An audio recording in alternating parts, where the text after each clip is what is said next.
Every one of us is tasked with bringing the world to perfection. This week's Parashah reveals a secret to help us do just that. Parashah Shoftim teaches us about justice and how we can ensure the highest standards of justice are being upheld in our society. The Parashah says, do not pervert justice, do not display favoritism, do not accept bribery, for bribery blinds the eyes of the wise and distorts words that are just.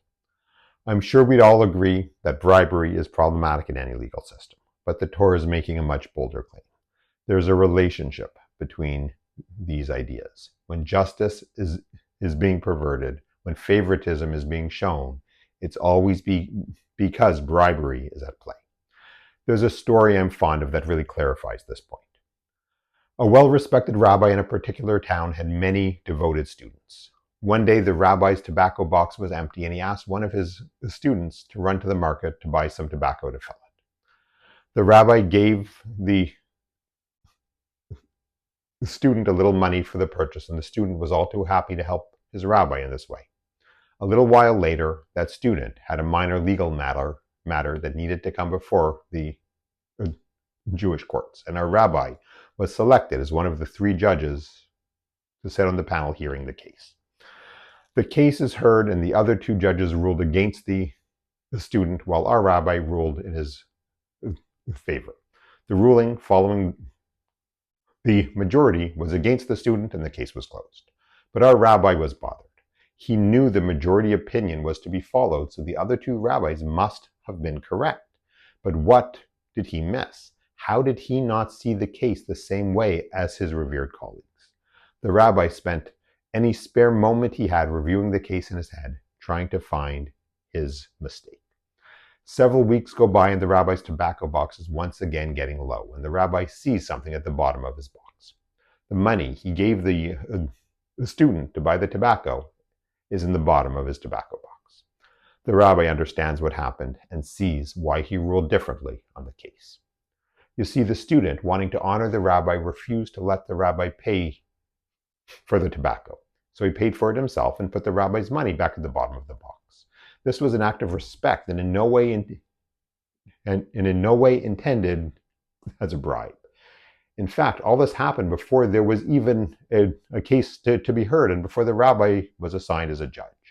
It was not intended as a bribe. The rabbi had no idea the money was there when the case was being heard. But despite the lack of intent by the student, despite the lack of knowledge by the rabbi, the bribe was there. And that alone was enough to blind the eyes of the wise and distort words that are just. Bribery is more powerful than we can possibly know. Chaverim, my friends, if we look at the world around us through the lens of this story, we gain a new perspective on things. We ask ourselves, how is it that respected humanitarian agencies have such a negative view of Israel? How is it that the UN and governments around the world have such a distorted view of what's happening in Gaza? How is it that people of university age have such a positive view of Hamas? All these organizations are perverting justice and displaying favoritism, which according to our Parashah means bribery is at play. Let's give all these groups the benefit of the doubt. Let's assume none of them are consciously accepting bribe money in order to take up anti-Israel positions.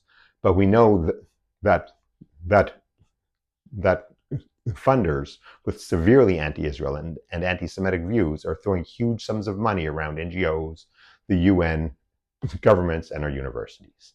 Even if the funding to these groups isn't intended as a bribe, even if these groups don't know where their funding is coming from, even if these groups firmly believe that they will not let money influence the justice they are pursuing, the mere fact that the money is there is enough to blind the eyes of the wise and distort words that are just.